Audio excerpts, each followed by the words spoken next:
Bueno, en estos momentos, hoy es lunes 4 de julio, la acción organizada por el sector de educadores sobre el problema del alto costo de la canasta básica, el combustible y una serie de problemáticas sociales del país. Aquí pues se encuentra participando también en el apoyo y la acción la fuerza del 13º Congreso General de la Comarca Nove-Buglé, aquí presente también acompañando a esta acción como parte del equipo afectado de nuestra población panameña.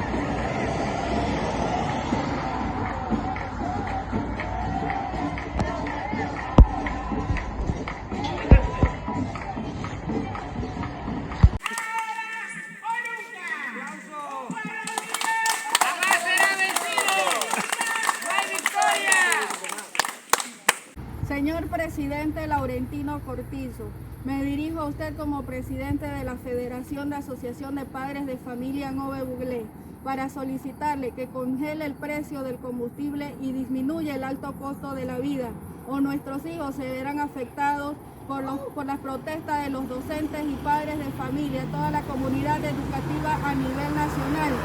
Hay sectores que ya han recibido el subsidio. ¿Y qué pasa con el resto de la población que también lo necesita?